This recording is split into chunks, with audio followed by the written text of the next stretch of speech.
Colleagues, can we please get seated because the minister is entering? I'm advised we take our seats because the program will start right away. Can I have this mic?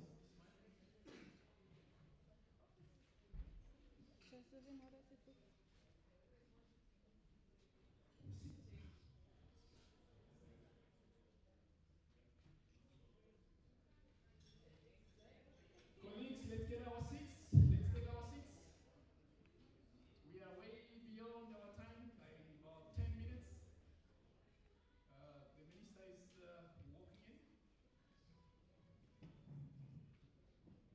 We shall start our program as soon as she gets comfortable.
Thank you. We may be seated.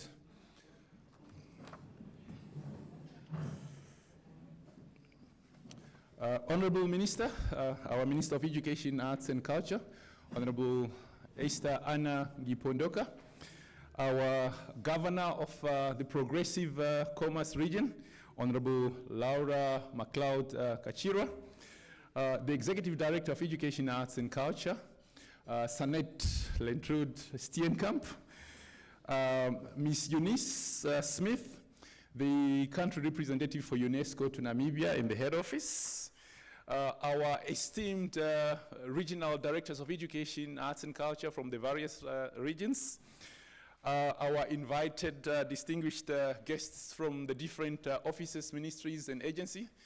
Importantly, recognizing the presence of the corporate, that is now the private sector. I have noted the presence of NAMCOL, NTA, GIZ, Paratus, Velvicia, Oblogata is also in our midst. The media, you are recognized. Ladies and gentlemen, and all other invited distinguished guests that I omitted. Good morning. My name is Knox Otto Imbua. I'll be the captain of the ship this morning. I serve in the Ministry of Education, Arts and Culture. I'm the Deputy Executive dealing with Finance and Administration.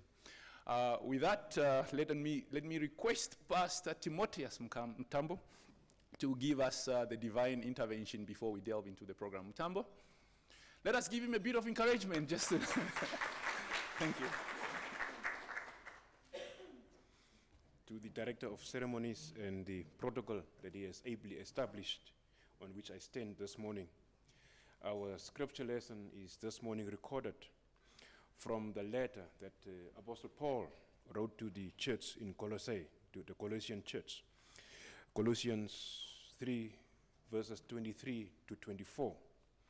And it reads thus: whatever you do, work at it with all your heart, as working for the Lord, not for human masters, since you know that you will receive an inheritance from the Lord as a reward. It is the Lord Christ you are serving. This passage emphasizes the importance of wholehearted commitment and devotion in everything that we do. The key message is that our work, no matter what it is, should be done as if we are working for God, not just for people. This perspective shifts the focus from seeking approval or rewards from human bosses or colleagues to serving Christ in every task. These verses are also reminding believers that our ultimate reward is not earthly, but heavenly. The inheritance mentioned here refers to the eternal rewards believers will receive from God for their faithfulness and service and dedication. It encourages us to live with purpose, knowing that their work and actions have eternal significance when done for the Lord. In a practical sense, this passage calls for a shift in mindset, transforming everyday tasks and duties into acts of worship and service to God. Whether at work, in school, or at home, the motivation behind our efforts should be centered on glorifying God and following his work. That's why the scripture tells us, let your light so shine on earth, so that people can see your good works and glorify your Father who is in heaven. Let us unite in prayer. Heavenly Father, we come before you with hearts of gratitude and praise, acknowledging your sovereignty and your faithfulness. We thank you for this moment, the launch of the ICT Transformation Education Project in our country. We recognize that this is not just the beginning, but the beginning of an important chapter in the development and progress of our nation. Lord, we commit this project to you, knowing that without your guidance, our efforts will be in vain. We pray that you establish the plans behind this project and that it may bring forth accuracy, transparency, and accountability to all who will rely on it. May it be a tool that strengthens decision-making, enhances efficiency, and empowers the people of our country to thrive in their work and daily lives. We ask for your wisdom and discernment to be of every individual involved in the implementation of this project. May they work with diligence, integrity, and unity, serving one another and their communities in a way that brings forth honor and glory to your name. Father, we also pray that for your protection and favor upon Namibia, its leaders, and all its citizens. May this initiative be a blessing to the country, fostering growth, innovation, and prosperity. May your peace, that passeth all understanding, be with us now and evermore. Thus we pray in the name of Jesus. And the people say, Amen.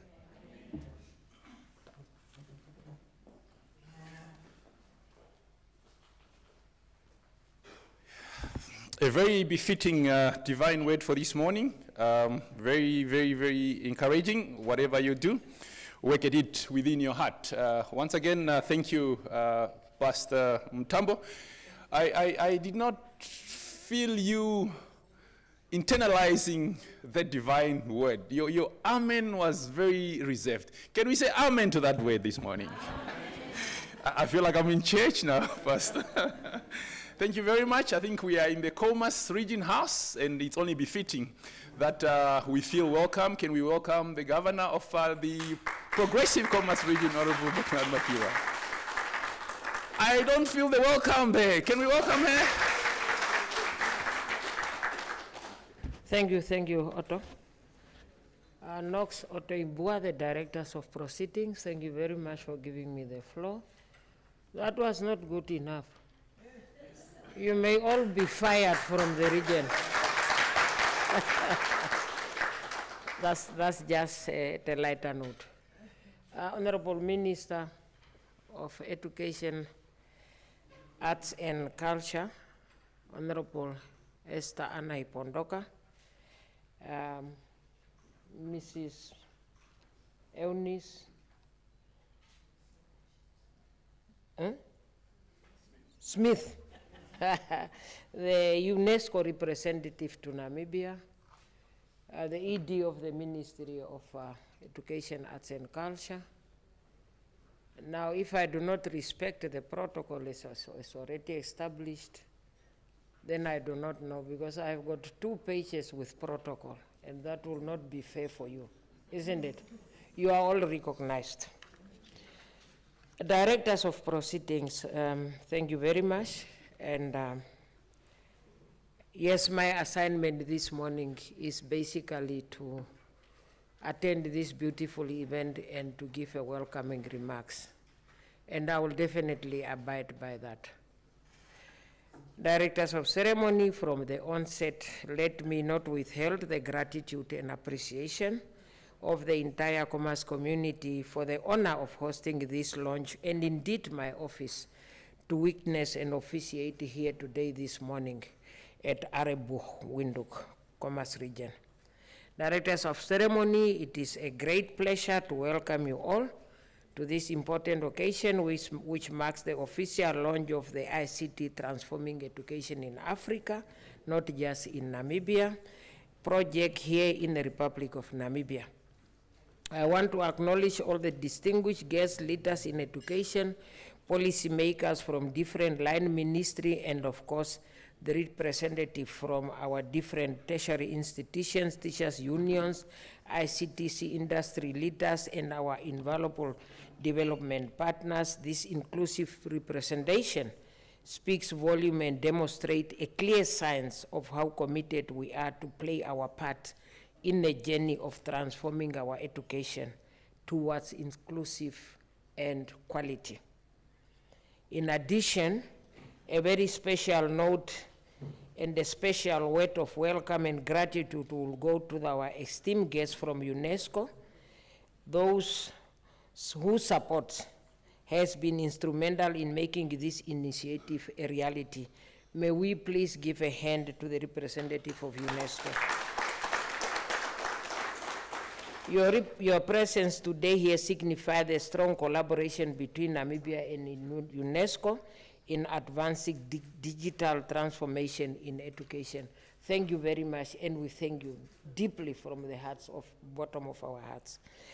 We are here today because we recognize the transformative power of ITC in education. This project is not just about technology, it is about creating equitable access to quality learning opportunities for all the Namibian learners. It is about equipping our teachers with the necessary skills to integrate ITC effectively into their teaching, ensuring our learners develop the digital competence needed for the future. This significance of today's launch cannot be overstated. It marks the transition from planning to action and to move towards implementation. A harmonized digital learning platform enhancing teaching and learning capacity. and strengthening ICT policy within the education sector. These projects align with Namibia Vision 2030 and global goals, reinforcing our commitment to inclusive and effective digital learning.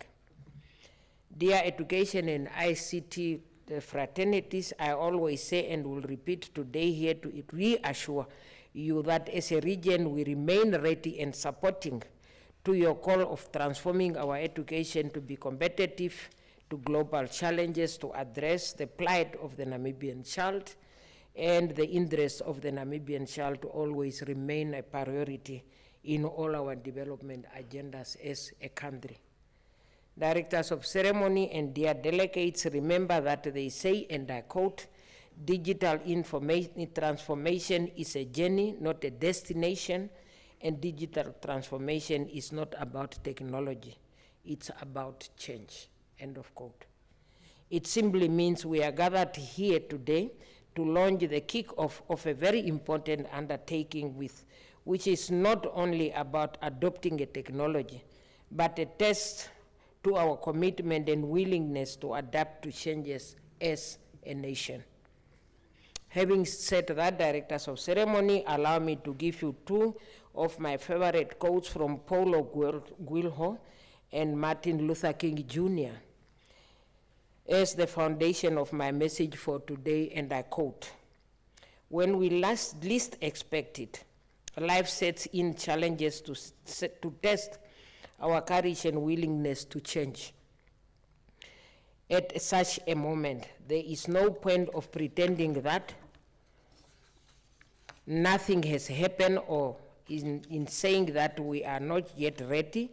The challenge will not wait. Life does not look back." That is from Paulo. And our very survival depends on our ability to stay awake and to adjust to new ideas, to remain vigilant and face the challenges of change. And that is from Martin Luther King, end of quote.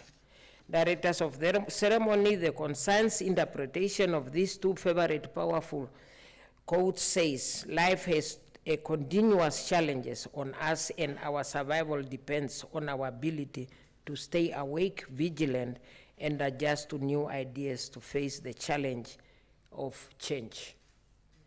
Directors of ceremony, your participation is crucial in ensuring that the objective we set forth today translate into meaningful impact in our Namibian classroom. Last but not the least, let me on our behalf welcome our Honorable Minister of Arts and Culture and extend our collective gratitudes to her. The continuous passion of the ministry for driving meaningful change in the education sector is something we should all admire, and we are grateful for that leadership, Honorable Minister.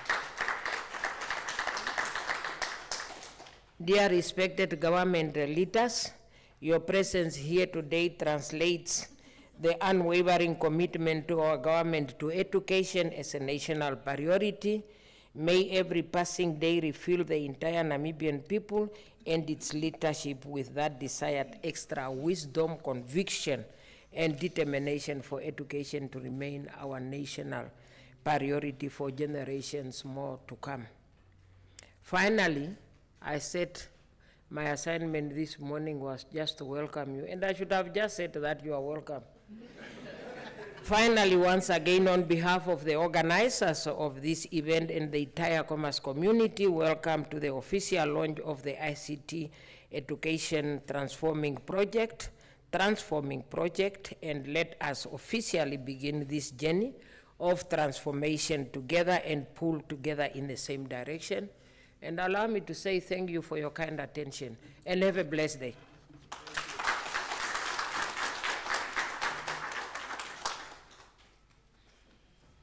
Have a blessed day too, Honorable Governor. We feel welcome. I'm sure you picked up very important lessons from that welcome. That digital transformation is not only about technology, it's about change. You also would agree with me that life does not look back, isn't it? So with that, I want now to welcome for us to at least know why we are here this morning. We have sent out invitation, and I said we are grateful that you are here, but it's only befitting that we take you through what we are here for and what the project is all about. You have on your table these small programs. Our program is going to be very short this morning, and on that I want to take this liberty to invite Feni Namtenya, who is the responsible official for IT education in UNESCO, the Windhoek office. Can we welcome her to give us the insight? I saw you had a laptop. Where is that? Oh, it's coming. All right, great. Just switch it on.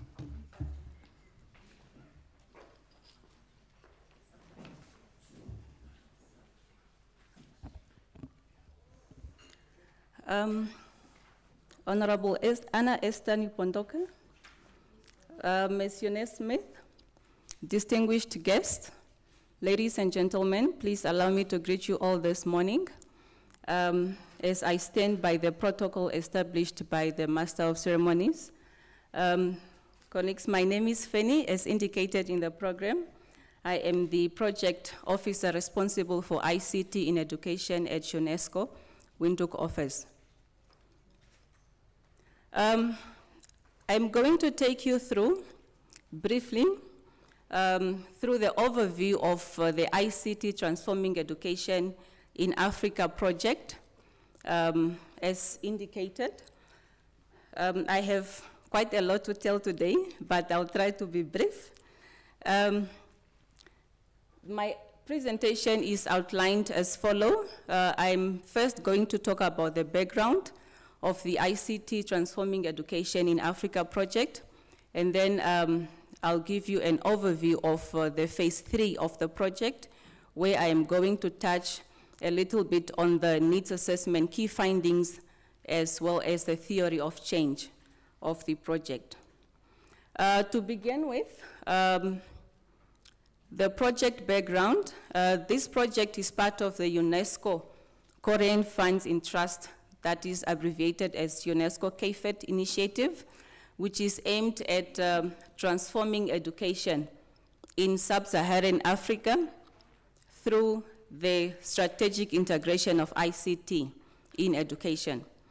Phase 3 of the project builds on the successes of phase 1 and phase 2. Namibia, along with Uganda, Tanzania, and Tanzania, has been selected for phase 3. So these are our beneficiary countries in phase 3 of the ICT Transforming Education in Africa project, which is going to run, or which has been running from 2024, and the implementation is going to go up until 2027. Let us quickly look at what happened during phase 1 and phase 2 of the project, so that we have a bit of an idea what the project is all about. Phase 1 was implemented from 2016 to 2019. 3 countries benefited from phase 1. That is Mozambique, Rwanda, and Zimbabwe. And the activities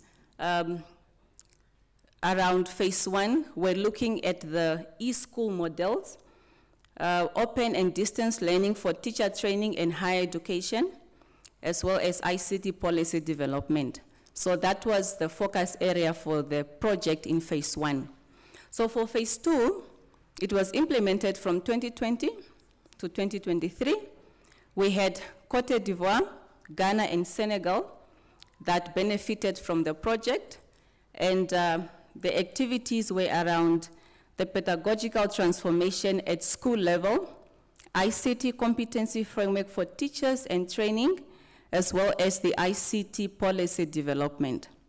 So we have an idea of what took place in the first 2 phases of the project, and then with that, colleagues, I'm going to take you through the phase 3 of the project. As I mentioned, phase 3, we have 3 countries again that are participating: Uganda, Tanzania, and of course Namibia. And we started with phase 3 in 2024 where we began with a need assessment. Each country conducted a need assessment in their respective countries so that it can then inform the initiatives or the interventions of the project to make sure that we address the challenges that are specific to our countries. So I'm quickly going to take you through the key findings from the need assessment. The project is divided into 4 main focus areas. We are calling them the outcomes. By the end of the project, we are looking towards 4 outcomes. The first outcome, looking into digital content and platforms. The second outcome, we are looking into capacitating teachers with digital skills. And the third outcome, we are looking into learners' digital skills development. And the fourth outcome, we are looking into policy development or policy environment around ICT integration. The way we approached the need assessment was from a SWOT analysis perspective, and it wasn't a thorough assessment for Namibia because of other challenges, evidence or concrete data to inform the interventions of the project. In terms of outcome 1, that was looking at digital platforms and content, I have here the strength. These are now the key findings from the need assessment. We looked at the areas where we are doing good and the areas that need improvement from a SWOT analysis, but then we don't have weaknesses, we only have room for improvement. So to start off with the digital platforms and content, in terms of platforms, we have got existing platforms in Namibia. We talk of the ministry, Microsoft Office 365, NotesMaster, we have SchoolLink, we have Moodle, we have YouTube, and we have WhatsApp, and many other platforms that we can make use of to integrate ICT into teaching and learning. There is also some ongoing content development initiatives. We have learned that the National Institute for Educational Development and a directorate within Ministry of Education, Arts and Culture has an initiative that is working on e-learning material development. So we then would need to dig deeper into that and see what challenges they are facing so that we can then see where we can focus the support. And then we have existing collaborative partnerships between the ministry and other partners in education. For example, the Ministry of Education and NAMCO, most of us are aware that during the COVID pandemic, NAMCO and ministry developed content for secondary schools, that is grade 8 to grade 12, and this content is hosted on NotesMaster. So we have got Digital Schools, another initiative again that was looking into content development. The UNICEF Giga project, looking into platforms and internet connection. And then there is an ongoing initiative by the ministry again with support from UNESCO and UNICEF on Open MS. And then we have the draft ICT in education policy, which focuses on developing infrastructure and high quality digital content. These are all the strengths in terms of digital platforms and content that we can build on. So what makes me happy is that for Namibia, we are not going to start from scratch with this project. So we have a very good foundation that we can build on. So with that, colleagues, let me take you through the areas of improvement regarding the content, digital content and platforms. As I mentioned, the different platforms that are available, the fragmentation aspect of those content is a challenge. We would want something in content in one place. so to say. So it is then a challenge that we would need to look into. And then the technical limitations. For example, NotesMaster, it's facing its own technical issues that needs to be resolved. And then we have digital content development expertise. I mentioned that NIED has started with an initiative to develop digital content. I think that was focusing on the senior primary, but then that initiative in its own is facing challenges. There are experts, teachers with, education officers with subject content, but then for some, they may have lacked the technical expertise to develop digital content. And then we have limited functionality regarding platforms such as Schooling, which was primarily for administrative purposes. And then we also looked at the issues of content gaps. Where are the gaps? We have learned that there is content, digital content available for all the subjects from grade 8 to 12. But then this content that is available on NotesMaster lacks some inclusivity in it. So it is not accessible to the learners with special learning needs. And so these areas are the ones now that this project would need to look into. And then we have digital content. There is no digital content for senior primary, apart from then the initiative, the ongoing initiative by NIED. And then there is no digital translated content for junior primary mother tongue subjects. We are all aware that junior primary, the learners are taught in mother tongue. But then their content is not translated so that it is available in mother tongue on digital platforms. So it is also another challenge that we may look into. And then, the biggest of all, limited awareness. Teachers, learners, parents, community members, we may lack awareness of what is available to us.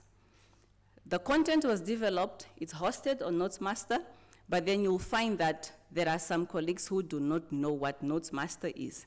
So there is a need for us to raise awareness of what is available for the teachers to be able to integrate ICT into their teaching practices.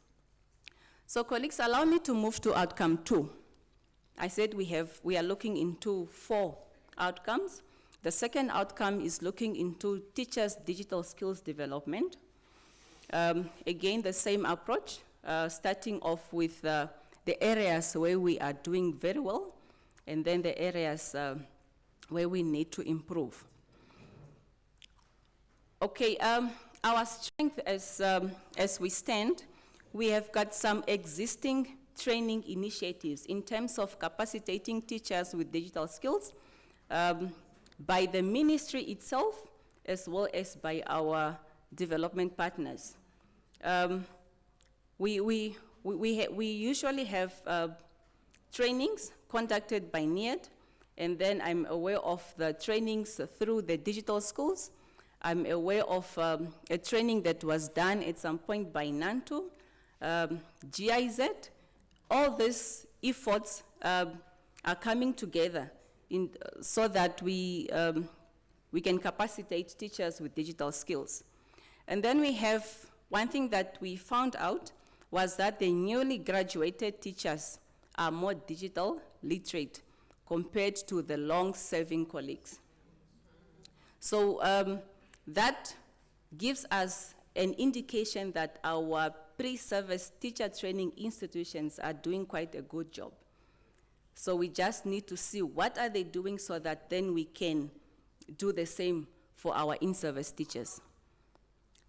Commitment to professional development, again, evident through the existing training initiatives. You can see that there is a commitment to capacitate teachers with digital skills, and then there is a growing awareness This has to do with recognition of the importance of ICT in education, especially from the lessons that we learned through COVID. Everybody has now recognized how important it is to integrate ICT into teaching and learning. And again, another strength that we have, the draft ICT in education policy has a much focus on developing critical digital literacy skills throughout all levels of learning. That is now from early childhood development up until lifelong learning. Where we need to improve in terms of developing teachers' digital skills, the first point, we have an unstructured, if I should put it that way, focus on in-service teacher trainings. What do I mean by this? That will go along with the third point there, the ICT competency framework for teachers. We do not really have standards on how to approach the professional development of teachers, especially the in-service teachers.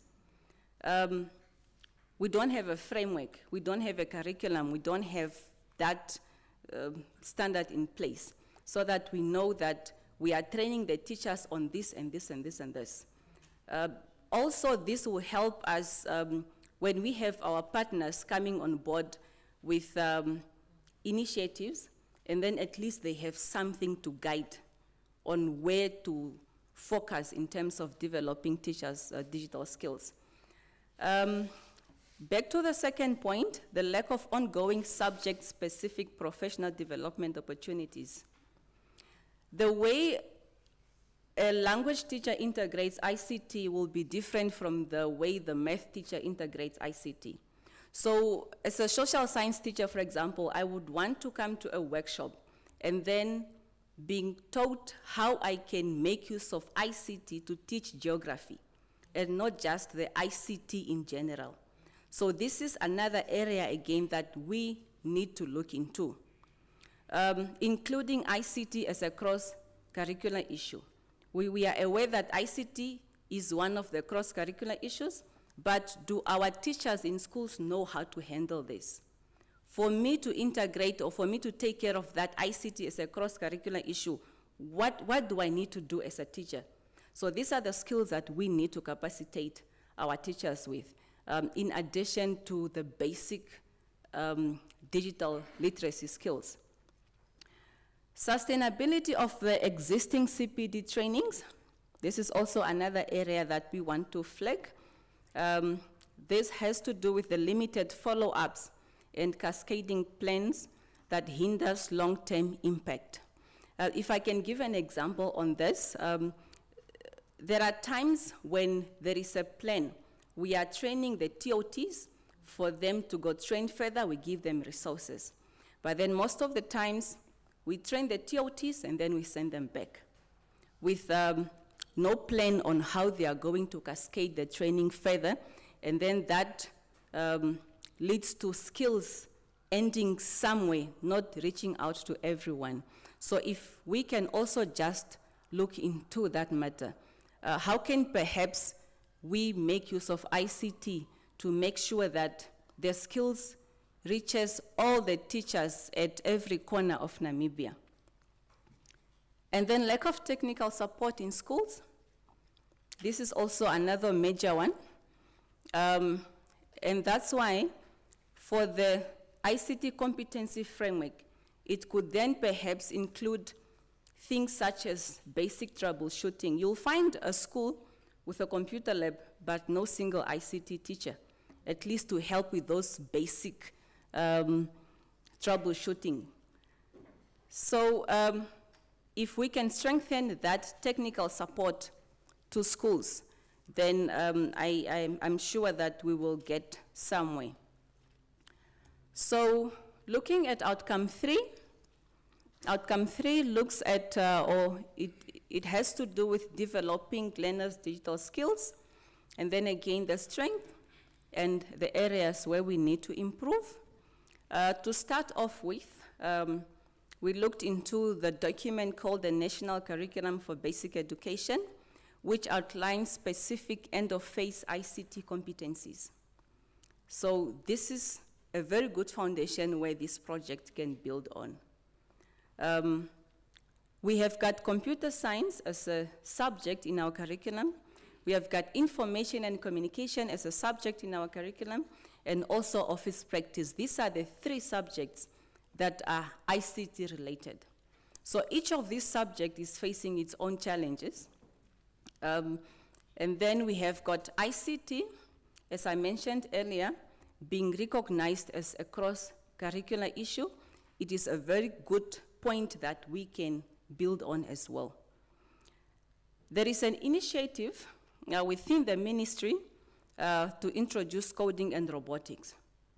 At some point, the process was initiated, and then with this project, we can then reinstate that process, and then we see what we can do in terms of now developing the learners' digital skills. And the last point, the second last point, the after-school coding clubs. We have got some private institutions that offers the after-school coding clubs, especially in towns. They are quite, there's quite a number of them in Windhoek. So for the parents that can afford to enroll their learners or their children into these after-school coding clubs, it is a good way, or it is a good foundation for us to build on, especially if we then have to introduce that coding and robotics into the formal curriculum. The draft ICT policy, in education policy, again, focuses on critical digital literacy development for learners. So at policy level, it is a very good point or foundation that we, again, can build on. So where can we improve in terms of digital skills for learners? There is unequal access. Unequal access in terms of devices. This one is a very big challenge. In terms of subject options, you'll find that, especially when I said computer science, it is not offered in all the schools. So then we have got teachers. Let me talk to this in terms of the IC subject, which is compulsory from grade 4 to grade 12. But then it is facing a challenge of qualified teachers to teach the subject. So this is the only subject that we have that is compulsory in our curriculum that is able to equip all the learners with digital skills. It is facing quite a number of challenges that we may want to look into as well. And then we have limited digital literacy development opportunities, resulting in the challenges I mentioned earlier, especially now the IC, which has a very limited teaching time because of its status as a support subject. And then this narrows down the subject focus, the content that can be covered in that subject. So this subject has a lot to offer to the learners in this digital world, but then now the content will be narrowed down so that it aligns with the teaching time. And then we have lack of qualified teachers, as I said. Perhaps here we need to look into conducting a survey to find out how many teachers are competent in teaching the IC subject, and then how many teachers need help, so that we can then come up with better interventions for these teachers. Transition to higher education challenges. So all the challenges I mentioned earlier results then in some of the learners passing grade 12, going into university, straight into online applications, straight into portals, straight into online everything, but then they lack the skills. Then that brings us to the last outcome. Okay, my apologies, this is an error there. The last outcome should be policy environment. Outcome 4, policy environment. The strength, we are all aware that we have the ICT in education policy, which is under revision. And that policy puts much focus on the infrastructure development, the content development, development of critical digital skills, the ICT competency framework for teachers in Namibia. It also emphasizes on research, monitoring, and evaluation. So where we need now to focus in terms of the policy environment, we then need to finalize the draft policy, and then we support the implementation of this policy. Okay. So, colleagues, that was a brief overview of the key findings from the need assessment that we conducted between June and August of 2024. So, let us then have a look at the theory of change. What are the project interventions to address some of these challenges? Perhaps I should indicate here that not all challenges that were identified through the need assessment can be addressed through this project. We will then prioritize and call on other partners also so that we can join hands and then tackle all these challenges. So that we can then transform education in Namibia. So the ICT Transforming Education, now for Namibia, because the theory of change that you see there was then tailored to the specific needs of Namibia. So let me start off with the impact. So by the end of this project, we want to see that schools in Namibia provide sustainable and uninterrupted access to quality education through the ICT integration. And then we have 4 outcomes, as I have mentioned earlier. The first one, we are looking into a national harmonized ICT in education digital platform that is hosting curriculum-aligned content. Remember when I said in the beginning that our platforms are fragmented, so then we would look into harmonizing the existing platforms and then populate the platform with curriculum-aligned content that should then be inclusive so that we address the challenge that Notes Master is facing. The second, under this outcome, we have 4 outputs. We are first going to do an analysis of the existing platforms and then also the existing content so that we identify the gaps and then we come up with recommendations. This will then include coming up with the quality standards for a digital content. And then after that, we then develop the curriculum-aligned content, of which the thinking is around us developing this content ourselves as Namibians, as the Ministry of Education. And then we pilot this content, the program content and its platform, and then we develop a monitoring and evaluation framework to assess the effectiveness of the content, and then we can, for sustainability, adjust as we go. For the second outcome, the teachers' digital capacity development, or digital skills capacity development. First, we are going to develop an ICT competency framework for teachers in Namibia.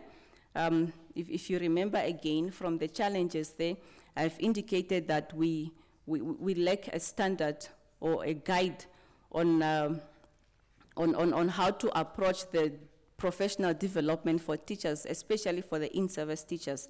So we would then look into developing the ICT competency framework before we start training the teachers. So after developing the ICT competency framework, the project is then going to develop a teacher training program that is aligned to the framework.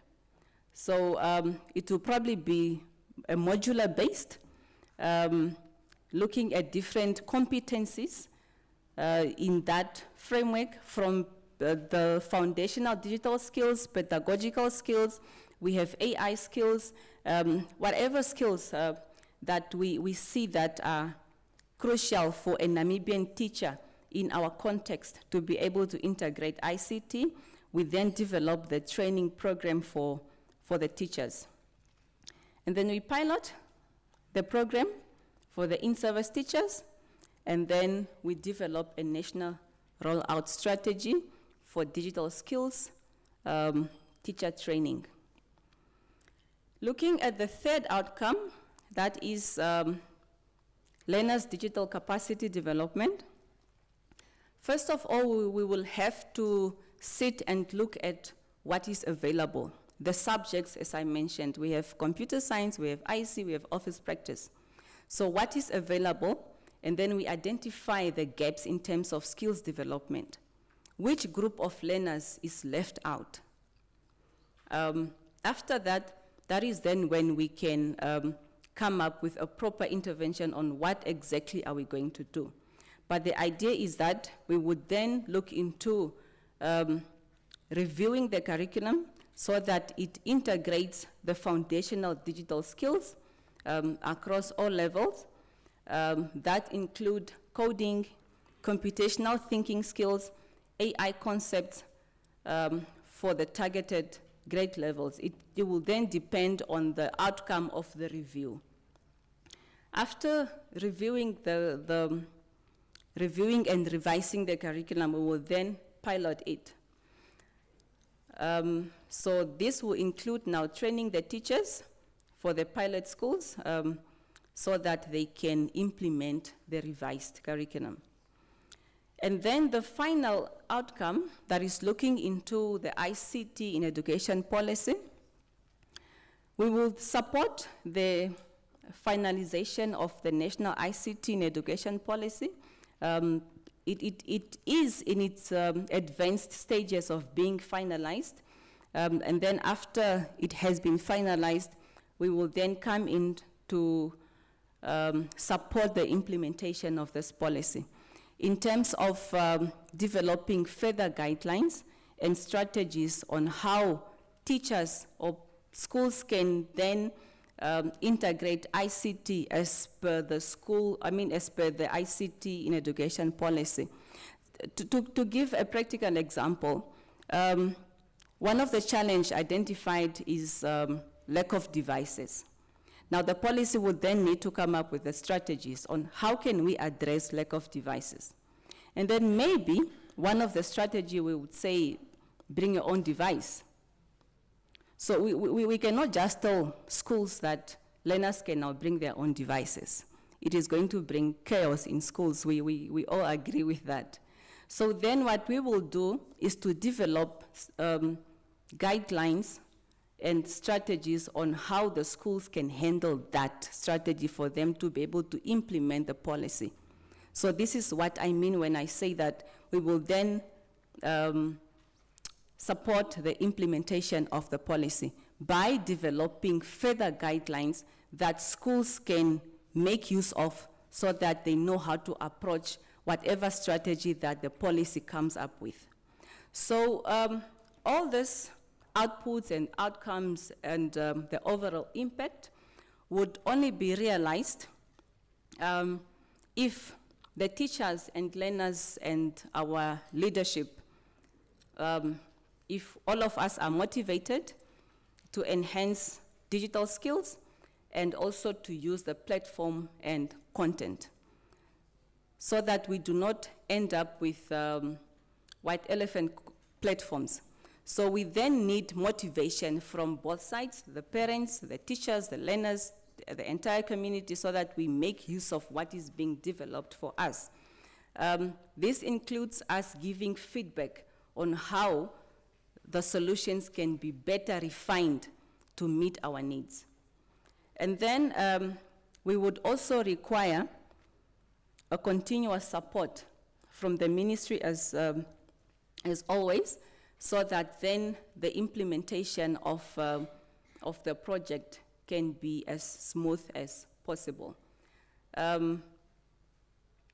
With that, colleagues, thank you very much.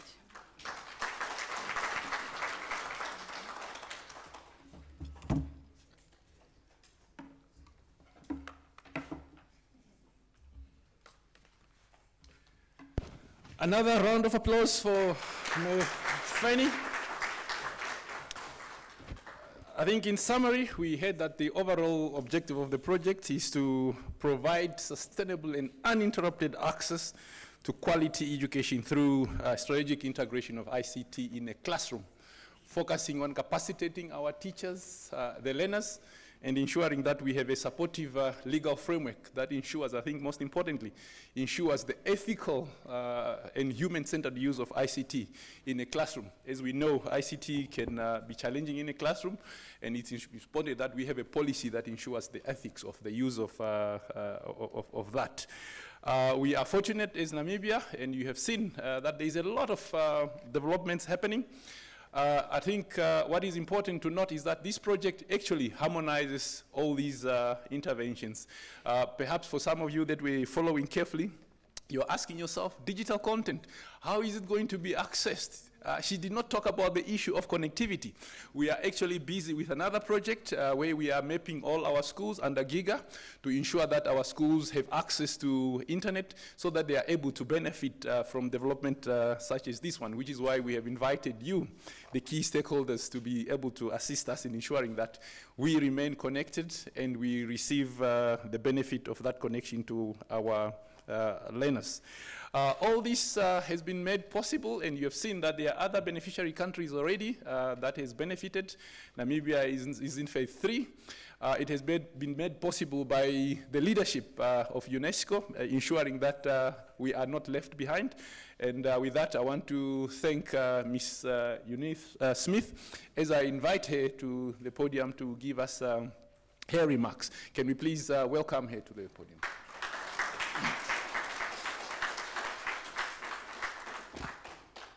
Thank you. Welcome, Eunice.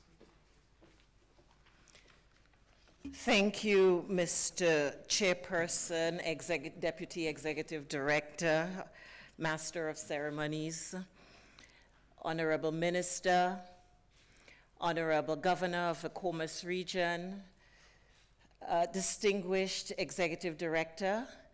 I would like to stand on the protocol already observed, established, if you would allow me. But I also want to recognize the presence of Mr. Simalumba from NIED, who has become a very close friend of UNESCO. After the very detailed presentation of my colleague Fanny, I think it doesn't make sense going through a written speech, formal speech that has been presented on behalf of UNESCO. But what I would say is that I will ask my colleague Joseph here to circulate the formal remarks to all of you. But instead, I would just like to address a few issues. First of all, to mention that UNESCO is fully committed to supporting Namibia's journey towards digital transformation, especially in education. Today we are here for the launching of the ICT in Education project, but we are also working on a few other initiatives which would support the digital transformation of Namibia's education system, and will contribute to the realization of Vision 2030, as well as some of the outcomes which are identified in the white paper for the National Development Plan 6. And based on the understanding I've received from the Executive Director of the National Planning Commission, the paper would be out, the official document should be out sometime towards the second half of the year. second to third half of the year. So Feni indicated in her presentation that a number of areas, and we are working on some of these to support Namibia's digital transformation. One of those, for example, is in looking at the area of coding. She mentioned, for example, on equal access to coding in schools. She talked about qualifications and training of teachers with respect to ICT and curriculum, the availability of devices, fees, for example, where programs are being taught by private institutions in schools, and lack of qualified teachers. So we are trying to address, UNESCO is trying to address, along with the Ministry of Education and other education partners in Namibia, these issues. And as Feni pointed out in her presentation, the ICT in Education Project, because has such a broad umbrella, we're trying to federate many of the different aspects and address them through this process. For Namibia, we understand that the project comes at a very critical time as it builds momentum towards the launch of the implementation of the recommendations of the National Conference on Education, which took place in 2022, commonly known as Project Charter, with the launch which took place in November last year. The Charter, as you know, serves as a roadmap for transforming the education system in Namibia, and the ICT in Education project, which we are launching today, will directly support activities under Objective 4 of the Charter, which focuses on improving access to universal, inclusive digital learning. Before I go further, I think I need to say a word of thanks, because we're talking about the project, but we have not really thanked the government of the Republic of Korea for their commitment to this project. As Feni mentioned, the project started some years ago in 2016, I think it was, and it's now in its third phase. And Korea has been supporting this for all of this time. As you know, mobilizing resources for an upper middle income country such as Namibia has become extremely difficult. It was difficult when I arrived here in 2023. It was difficult in 2024, and in recent times it has become even more so. We had another ICT, another project, for example, which would have supported the development of STEM education in Namibia, and unfortunately, we lost the funding because of recent developments. But we are very grateful to countries such as the Republic of Korea, which is staying with us and which has supported sub-Saharan Africa and is supporting Namibia, and we are really looking forward to working with them. If I can say a little bit about, in addition to what Feni mentioned about the ICT in Education project, probably it would be to highlight what are the 4 principles that have guided the project throughout all 3 phases. The first one is on country ownership and needs-based design. Following the inception and the needs assessment, the project interventions are tailored to the specific needs and context of Namibia. You heard that outlined by Feni in the presentation. This way, the project ensures full alignment with national priorities and fosters long-term sustainability.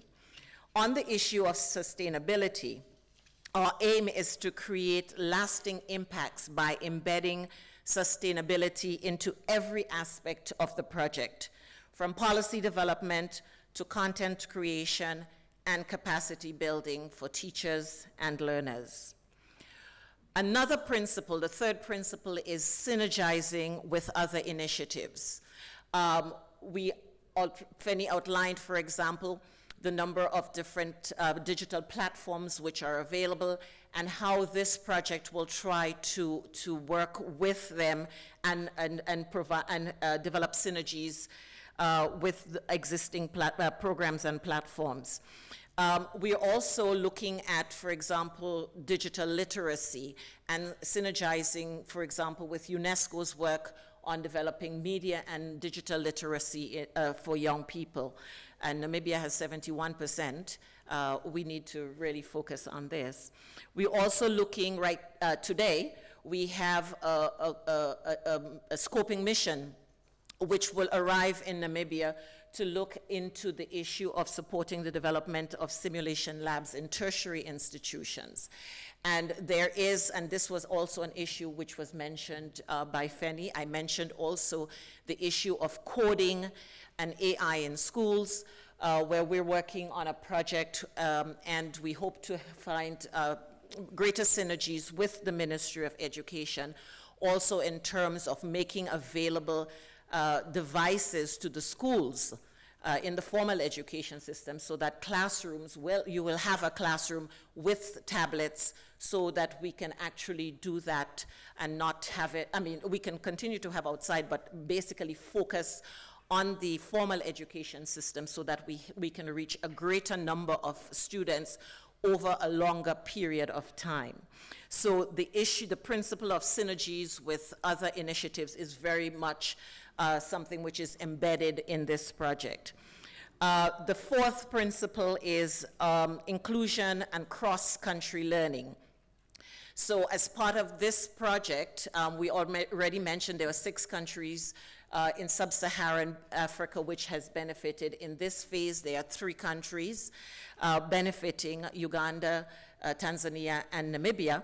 So the idea is that we will leverage this multi-country approach to nurture inclusive practices and create opportunities for cross-border learning. And this will enable each participating country to benefit from the experiences and best practices from the other countries, what has happened, how they have dealt with some of the challenges, because the challenges are not necessarily completely different when you move from one country to another. Mr. Mbuwa mentioned earlier the issue of connectivity, internet, and this was an issue which was mentioned, which was dealt with in a very innovative way by one of the other African countries which benefited from the project earlier, in this ICT project earlier, how they actually provided devices and internet, the ICT in Education Project provided the opportunity for students and teachers to actually benefit, even though there was no connectivity all the time. So we can learn from the experiences of the other countries. So without taking too much of your time, I would just like to call on all stakeholders who are here. I know many of you have already been working very closely with Feni on the needs assessment. I would just like to encourage us all to actively participate and contribute to the success of the project. If we do this very well, it would be for the benefit of Namibia, to ensure that we can meet the challenges of the 21st century. By working together, we can create an education system that is innovative, inclusive, and responsive to the needs of all learners, preparing our students for a rapidly evolving, technologically driven world. So with these few words, I would like to thank you for your time and look forward to your collaboration on this project. Thank you.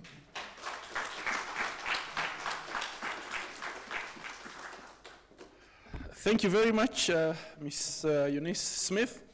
Indeed, we, as Namibia, and the ministry in particular, we are very grateful to the Government Republic of South Korea, and also to your office for ensuring that we are worthy beneficiaries of this worthy initiative. I think important to note is that we have sought the involvement of the various stakeholders in implementing this project. We have a country team that has been formed, that has various stakeholders, led by the Ministry of Education, Arts and Culture, to ensure that the various thoughts and ideas of the stakeholders are incorporated as we aim to achieve the goal of the project. You would have realized that when COVID hit, it left us heavily dented as education, that we have to explore ways and means to emerge from that. And you would also agree, where there is will, there is always a way. Through the vision of our leadership, we were able to emerge, and you have seen over the past 5 years an acceleration of infrastructure development. That is now education physical facilities that we have built, particularly schools and classrooms. You have also seen an acceleration of procurement of ICT infrastructure, distributing that in school. All is because of the visionary leadership that we have. And for that, I want to thank our minister, the ED, the Deputy Minister in absentia, for ensuring that amidst all challenges, we have remained resilient. And this morning, the Honorable Governor indicated when she quoted to say that our survival depends on our ability to stay alive amidst the challenges. And through the leadership, we have done that. Ladies and gentlemen, allow me to welcome our Honorable Minister, Esther Anangi Pondoka, to please share with us today. Can we give her a round of applause? That is not a befitting welcome. Can we have a good one? Thank you, Honorable Minister. Good morning. Thank you. Good morning, ladies and gentlemen. Please be seated. Yeah. You know, sometimes you come having prepared a speech,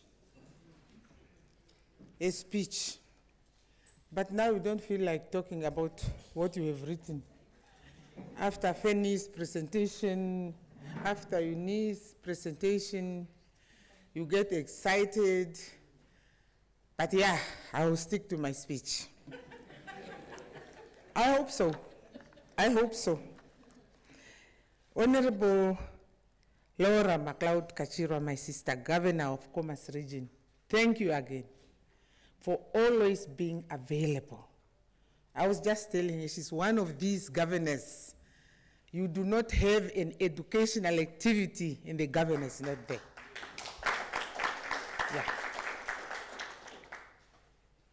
Yeah. My other sister, I have many sisters, eh? Eunice Smith, you are a big family. UNESCO rep of Namibia to Namibia. And my younger sister, this is my own sister now. Sanet Lentrud. I don't know how Knox said that name. He said something else. Lentrud Steenkamp, our esteemed executive director, and of course our Imbua. I thought our friend and sister, Professor Shafika, will be here. When I saw on my speech, I got disappointed when Eunice told me, no, she's not coming. This is also a good friend of mine, when we used to meet at UNESCO activities. But in absentia, I recognize her. Madam Fanny Namtenya, you swept me off my feet with your presentation. Yeah? In fact, I believe and I hope all our directors were getting feathers when she was speaking, you know, getting excited on going back and do, especially Ned, on what really was being said here.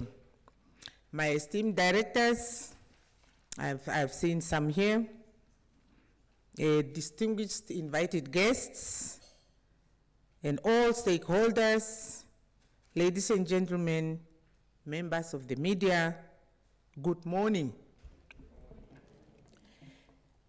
I am very much honored and really excited to stand before you today as we mark this significant milestone at the right time, as Knox rightly said, in our educational journey, the official launch of the ICT Transforming Education in Africa project in Namibia.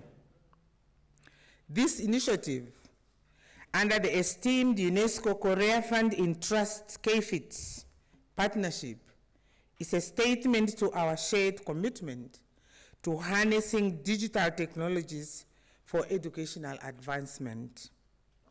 Today, ladies and gentlemen, we not only celebrate progress, but only reaffirm our dedication to bridging the digital divide and equipping our learners and teachers with the skills they need to thrive in an increasingly digital world. Ladies and gentlemen, technology is no longer luxury. It is a necessity for all of us. Across the globe, the rapid evolution of digital tools, is reshaping societies and economies, demanding that we rethink how we prepare future generations for success. Namibia recognizes this imperative and has made commendable strides in integrated digital technologies into our education systems. Although, as I was sitting here, and especially when I listened to Namtenya's presentation, I really see it putting more flesh on the bones that we are putting together. ICT is not merely an add-on, but an integral part of our ministry's mission to ensure equitable and quality education for all Namibian children. In this regard, ICT features prominently in our 2022 National Conference on Education Project Charter, which is running from 2023 to 2030, as one of the 10 levers of change. We came from this conference with 42 recommendations. We took the recommendations to Cabinet.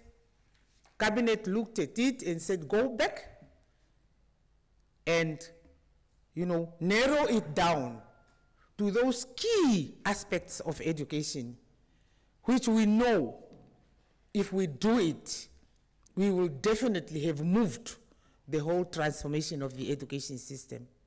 We went back and came out with the 10, of which digital transformation is one, and which focused mainly about precisely what Namtenya was talking about. Although, as I said, this project, which we apply, and I really, really hope we take it serious. It's adding flesh on the efforts that we have already started making, which is the deployment of ICT equipment to schools, the efforts to develop digital content for us to end up having a well-coordinated, all-inclusive digital learning materials repository which can be used by both our teachers and learners. That's our focus, which is also aiming at capacity development for our teachers, capacity development of our learners, and also really marketing and ensure that all our teachers and all stakeholders are harmonized in taking up this project, digital transformation. That's why we are saying to us, Madam Eunice, it's a blessing which came just at the right time when we are running this project since last year. And we really know now that with this Transforming Education ICT project, definitely it will help us to accelerate and add value and quality and standardize what we have already started. That's why I sat there and I really felt the Ministry of Education in Namibia, this education system is blessed.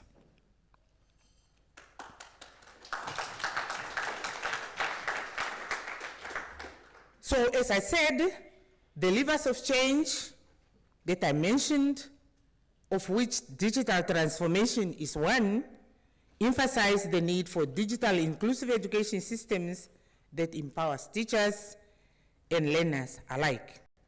However, while we have made significant progress, we acknowledge that the dynamic nature of technology necessitates continuous adaptations and innovations, which definitely will be made possible by this project. If we are to fully harness the potential of ICT for enhanced teaching and learning, we must build upon the achievements and address the existing gaps, just precisely like Namtenya did it.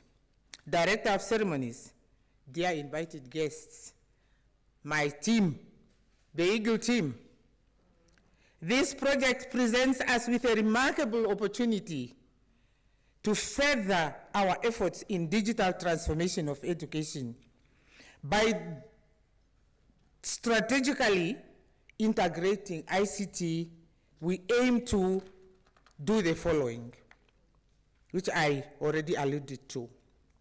Improve access to digital high quality curriculum aligned digital content that enhances teaching and learning. We mean ICT integration in daily teaching and learning practices. Strengthening the digital capacity of teachers and learners, ensuring they can effectively use technology as a tool for knowledge creation and problem solving. We want to foster a supportive policy environment for digital learning and ensuring sustainability and effectiveness in our ICT initiative. And on this one, I really would like to urge us through the ED for us to push and finalize the ICT policy on education. We've made strides, we are making progress, and I believe the finalization of the policy will add value, and it will in fact be a determining factor in the implementation of this project also. Because we cannot do it in the vacuum, we need policy guidelines that will guide us on what we really do through these projects. Through these interventions, we seek to create an education system where every Namibian child, regardless of their background, has equal access to the benefits of digital learning, no matter how big the country is. Ladies and gentlemen, the ICT Transforming Education Initiative is a direct response to this need, aligning seamlessly with both national and international education and development frameworks. It supports the realization of Namibia Vision 2030, as well as global commitment such as the Sustainable Development Goals and UNESCO's 42 C/5 Output 8 ED8, which promotes inclusive and effective digital learning. Additionally, IT contributes to Output 2.4 of the United Nations Sustainable Development Cooperation Framework, which runs 2025 to 2029, which seeks to enhance digital ecosystems for youth and marginalized communities. A critical first step in this project was the need assessment, as we have seen, conducted between June and August 2024, which provided valuable insights into our strengths, challenges, and opportunities for ICT integration. And it was really very, very interesting to see the outcome of that study. And one believes we are really starting on a steady ground, because the recommendations that come out of that study definitely will inform, and it will lead to the successful implementation of this project. And based on these findings, the project will focus on achieving 4 key outcomes. Platforms and contents, ensuring teachers and learners have easy access to high quality curriculum aligned digital learning and learning resources. It was made clear that we have got many platforms that are scattered. Although they are being used, we really need to improve on their coordination and their usefulness. We want to look at teacher capacity, providing continuous professional development for teachers through the ICT competency framework for teachers, and we were informed the project will also look into the completion of this and formation of this framework for teachers, which will serve as the curriculum for the in-service training of our teachers, equipping them with the skills needed to integrate technology effectively in their classrooms. We also want to develop learner capacity through this project as per the outcome of the study, empowering learners with foundational digital skills, including coding, conversational thinking, and artificial intelligence to prepare them for the jobs of the future. Yes, of course, the main thing is policy development, streamlining and rationalizing policies for ICT in education to create a more coherent and effective framework for digital learning. And as I said, we need to speed up the finalization of the ICT policy. It has gone a long way. It's between the offices, the NDP, the NPC and us, but we are saying, let's finalize the policy. Director of Ceremonies, ladies and gentlemen, the success of this project relies not only on government's efforts, but on the collective responsibility of all stakeholders. To start with, our educators. Your role in integrating ICT into teaching practices is crucial in shaping a future-ready generation. To our learners, embrace digital learning as an opportunity to expand your knowledge and skills. To our partners, your continued support and collaboration will ensure the sustainability and impact of this initiative. To our communities and parents, your engagement in supporting digital literacy at home will reinforce the efforts made in our schools. Ladies and gentlemen, today, as we officially launch this transformative initiative, let us reaffirm our commitment to digital education. Let us work hard together to ensure that no learner is left behind in the digital age. Let us harness the power of technology to create a more inclusive, innovative, and prosperous education system for Namibia.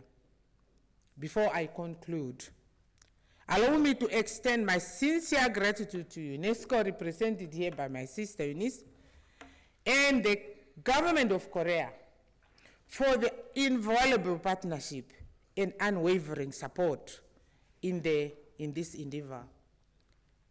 It is disheartening to know that it's not easy for Namibia to get support from any other facilities that support education system in the world. It is because of our wrong classification as an upper middle income country, which is based on, do I say incorrect information?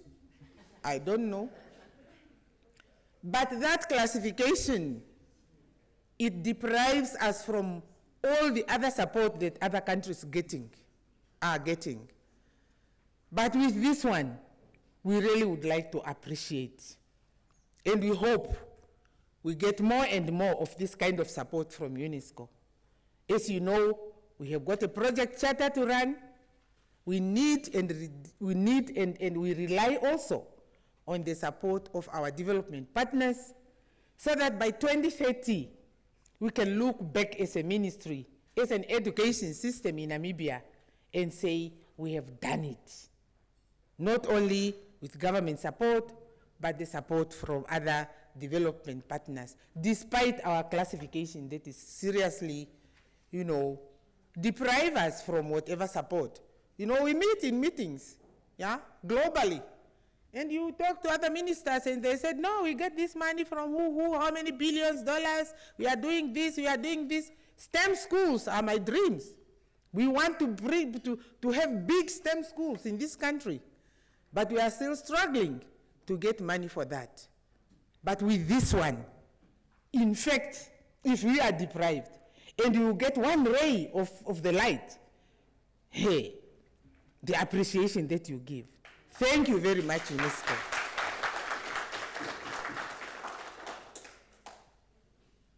To all of those who have contributed to this initiative, I commend your efforts and urge you to remain steadfast in our shared mission.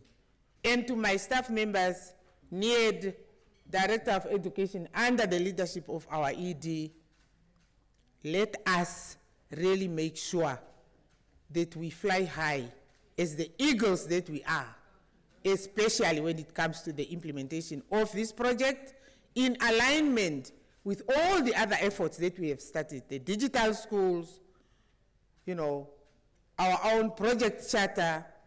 We have started. We are found running. Now this is a boost, and I believe and trust we'll make justice out of this one. Together, ladies and gentlemen, we can transform education through ICT. Together, we can build a future where technology is a gateway to opportunities for every Namibian child. With these few words, ladies and gentlemen, therefore, it gives me immense pleasure to officially launch the KFIT project, and I thank you. I don't know if there's anything. Yes. Eunice, come. We'll have to cut the. But Grace, what is the? Or you just untie? Yeah. All right. We shall invite Eunice to join the minister. It's a symbolic launch. Sonet, Honorable Governor, please join. Yeah, for somewhere there, so that we officially launch. Edie, probably on the left of the minister. You just untie the ribbon. Where is that? Is this one off? Yes. Is it on?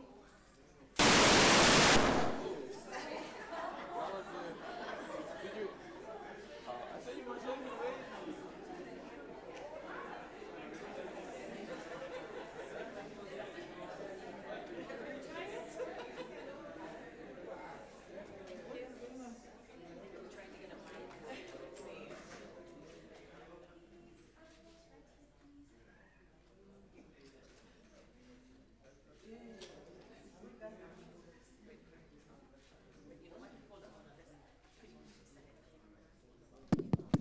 You see, the minister was saying you need to keep adapting to technology. We just have adapted with that technical glitch. It's done. It's okay. Okay.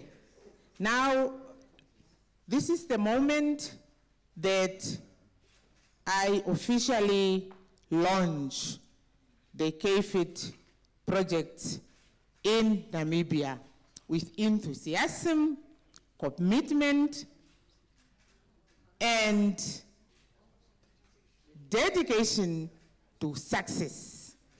Thank you.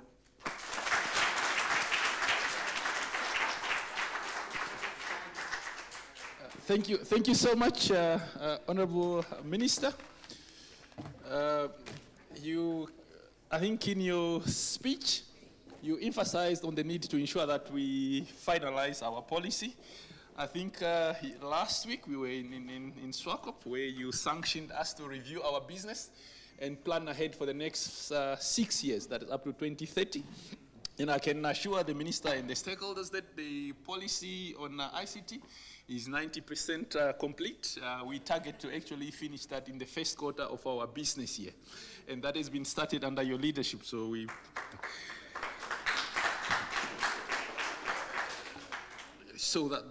have done pretty much well in terms of our program. If you look at the timing on the program, you'd see that we are well ahead. If you were listening also, the minister said technology is no longer a luxury.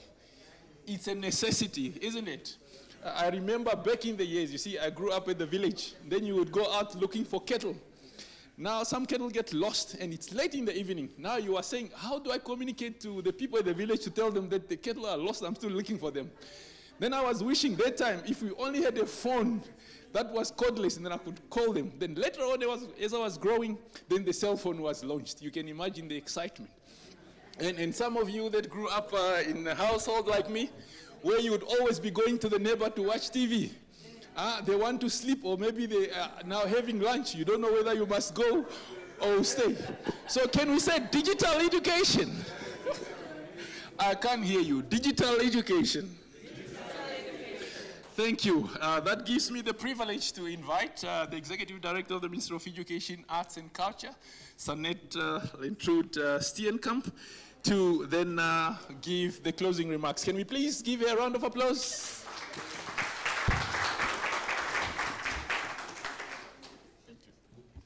Thank you very much, Knox. Esteemed Honourable Minister Esther Anna Nipondoka, the Honourable Governor, and Ms. Eunice Smith, of course, all media present, but especially also our esteemed regional directors who traveled all the way, and their representatives, our partners, and then especially the team. I think a lot has been said, and with this closure of this beautiful event, I would like the team who were working behind the scenes, those teams who were working behind the scenes, but also taking the lead from UNESCO and from the Ministry of Education, Arts and Culture. They have faces, they have identities, they sacrifice their time. Can they please rise for our applause? Grace and your team, you too, MIT. Thank you. Thank you. Receive the honor. You should not be hesitant. Thank you so much. I came here this morning quite early because I always like to get the vibe and the energy and to network, but just to get the feeling of how everybody is geared up for the day. And you could hear from Knox, he's a beautiful storyteller, isn't it? Give him a round of applause. Esteemed Honourable Minister, as we bring today's proceedings to a close, I wish to extend from the Office of the Executive Director my sincere gratitude to everybody who contributed to make this a huge success. My teams, those who were taking the lead, and those who were still working till the last minute to pull this off, we are grateful to you. I wish to especially acknowledge also other partners who've been involved, but most especially our development partner, UNESCO, and the Republic of Korea. We also express our deep appreciation to other partners such as MTC, CRAN, and Telecom Namibia. Are they present here? Could we please ask you to stand up so that we also give you a round of applause? Paratus. Thank you. We also have other companies present. We thank you for your consistent support and unwavering dedication towards our mission of educating the Namibian child. To all the stakeholders present, we appreciate your insight, your engagement, and as we continue to reflect on our collective commitments to harness the power of ICT and transforming education, we will continue to need you. Do not let us stand alone. Honourable Minister, I listened to you speaking. I listened to the political leadership when they spoke, and our Honourable Governor was making it very clear that she would like to see meaningful impact in the classrooms. That speaks of political commitment that's involved and that has dedicated efforts, ensuring that she gives not just her personal time, but her energy, her intellect to education. For that, Honorable Governor, we certainly value you. Thank you so much. Our minister made it quite clear. She provided us over all these years, and still does, with systematic reform leadership. Minister, your bold direction, again to us now, the directive of ensuring that the ICT policy must be finalized. That's the kind of leadership that we've come to know and appreciate and love about you. Thank you for the transformative guidance, for the pioneering direction, and for always continuously providing your strategic oversight. We are Team Education because of you. So you will see, ladies and gentlemen, that I've mentioned two things that are of crucial importance. Three, actually. The first one is that we've got political commitment. The second one is that we've got funding. Domestic resources, we avail domestic resources, but we also have the support, the technical support and funding from UNESCO and from our other partners sitting here. So there's continuous partnerships being forged. And without the people, and we cannot move forward. We need all of us to be on board and to be committed. And therefore today's launch reaffirms the pivotal role that people place in the digital transformation. It's been said, the strategic plans have been quoted by all the speakers previously. But this ICT Transformative Education Initiative is not merely a policy aspiration. I wish to make that categorically clear. It does represent our strategic commitment to leverage digital innovation in addressing the inequities and the unique challenges our rural, but also our urban schools face in our vast, diverse country. We've heard the Minister and Femi talking about the outcomes and the areas of improvement. And I just want to say that those are now documented. It's a reference, it's a resource that all of us at any given platform can use to garner support and to render our own support towards. It's evidence-based and it provides us with educational direction. And the Minister has steered us to embrace, as Nox has said, we're already 90% done with our ICT policy, but it gears us forward towards being action-oriented and to have a governance approach that works towards strategy policy execution. To all our educators from the Taras to the Zambezi, they are present here, from Otchison Jupa to Omasati in Kavango East to the Kunene, all our directors, you are the champions of this digital revolution. The first thing the Honourable Minister asked when she walked in was, are the regional directors here, because they are the key people. Our director from NEED, we've heard how instrumental NEED is in crafting the e-learning material, the material development. You are all, my esteemed colleagues, champions and architects of this digital revolution.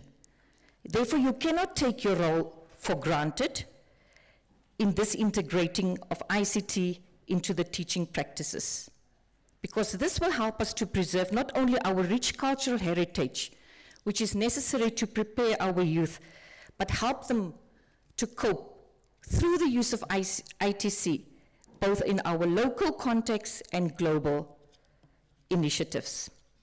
I have a special message for our learners, as it had the Minister. Of course, we want all our learners to take full advantage of digital learning opportunities that will connect them, as I said earlier, to the global world, but also to the wisdom and the traditions of our Namibian communities. To our partners, Do we need to categorize you? We've got development partners, we've got smart partnerships, we have got non-conventional partners, we've got the private sector coming on board, strategic partners.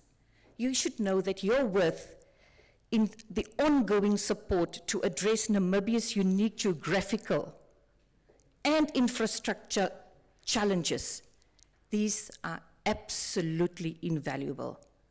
And that is the long-term impact that we need from you to sustain this.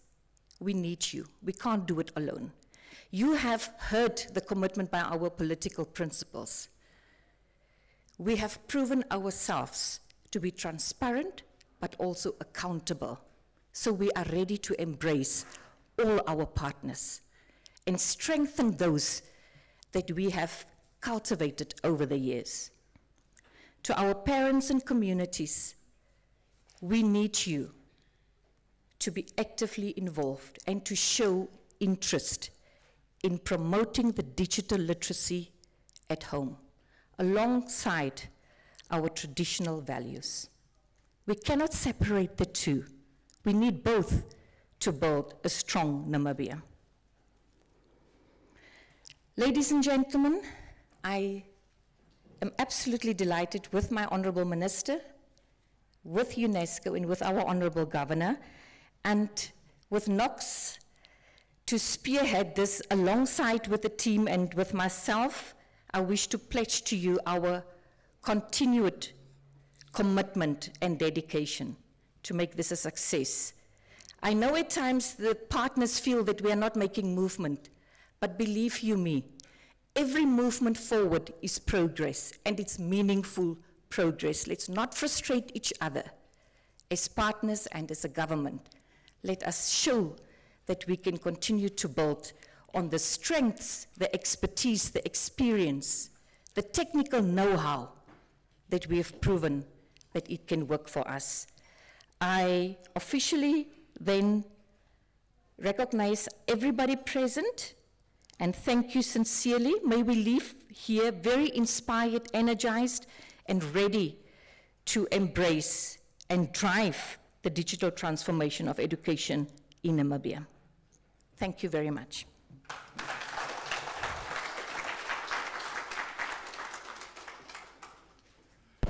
Thank you so much, Madam Steenkamp. You heard she said this morning she made sure to come early so that she can gauge the vibe and network. I'm sure we all feel the digital education vibe this morning, isn't it?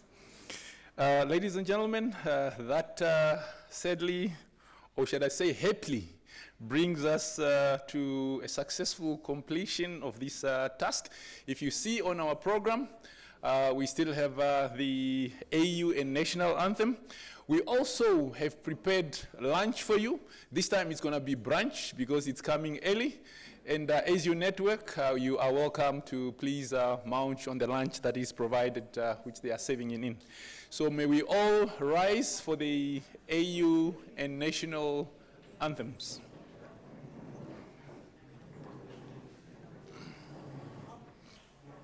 May we please rise?